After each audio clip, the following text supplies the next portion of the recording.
அனைவருக்கும் வணக்கம். சற்றம் கிடைத்த முக்கிய அறிவிப்பின்படி தமிழகம் முழுவதும் அக்டோபர் மாதம் 2ஆம் தேதி டாஸ்மாக் கடைகளுக்கு முக்கிய அறிவிப்பு, பல்வேறு புதிய மாற்றங்கள் கொண்டுவரப்பட்டனர்.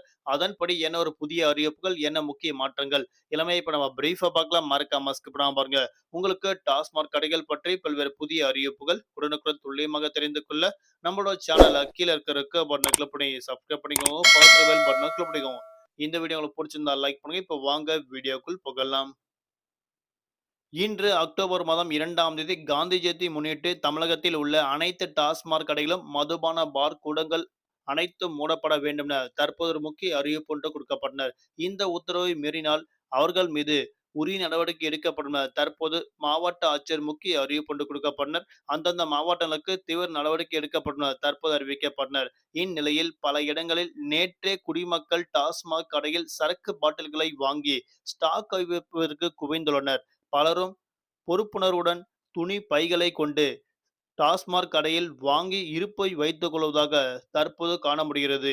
இது குறித்து சுற்றறிக்கையில் வரும் அக்டோபர் மாதம் 2ஆம் தேதி இன்றைய நாட்கள் அனைத்து டாஸ்மாக் FL1 மதுபான சில்லறை விற்பனை கடைகள் மற்றும் அதனை சார்ந்த பார்கள், FL2 உரிமம் பெற்ற கிளப்புகள் சார்ந்த பார்கள், FL3 உரிமம் பெற்ற ஹோட்டல்கள் சார்ந்த பார்கள் மற்றும் FL1 மற்றும் FL11 வரையிலான உரிமம் பெற்ற அனைத்து டாஸ்மாக் கடைகளும் கட்டாயம் இன்றைய நாட்கள் மூடப்பட வேண்டும் என அறிவிக்கப்பட்டனர். அக்டோபர் மாதம் 2ஆம் தேதி இன்றைய நாட்கள் காந்தி ஜெயந்தி முன்னிட்டு மதுபானம் விற்பனை செய்யக்கூடாது. இதன் மூலம் அறிவிக்கப்பட்டனர். மீறினால் அவர்கள் மீது உரிய நடவடிக்கை எடுக்கப்படும் என தற்போது முக்கிய எச்சரிக்கை என்று கொடுக்கப்பட்டனர். அது மட்டுமல்லாமல் ஏற்கனவே டாஸ்மாக் கடையில் ₹10 மீண்டும் கூடுதலாக விற்கப்பட்டு அதன் பிறகு காலி மதுபான பாட்டில்களை திரும்ப கொடுத்தால் அவர்களுக்கு ₹10 கொண்டு சேர்க்கப்படும் என தற்போது முக்கிய அறிவிப்பு ஒன்று கொடுக்கப்பட்டனர். அது மட்டுமல்லாமல் டாஸ்மாக் மதுபான கடைகள் கூகுள் பே, போன்பே உள்ளிட்ட அனைத்து வசதியும் கொண்டுவரப்பட வேண்டும் என தற்போது அறிவிக்கப்பட்டனர். குறிப்பாக கட்டாயம் ரசீது வழங்கப்பட வேண்டும் என அறிவிக்கப்பட்டனர்.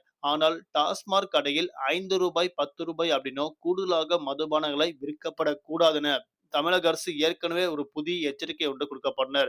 அவர்கள் மீது நடவடிக்கை எடுக்கப்படும் அறிவிக்கப்பட்டனர். கூடுதலாக விற்கப்படக்கூடாது எனவும் அறிவிக்கப்பட்டனர். கண்டிப்பாக கூடுதலாக விற்கப்பட்டால் அவர்கள் மீது உரிய நடவடிக்கை எடுக்கப்படும் என தற்போது அறிவிக்கப்பட்டனர். நன்றி, வணக்கம்.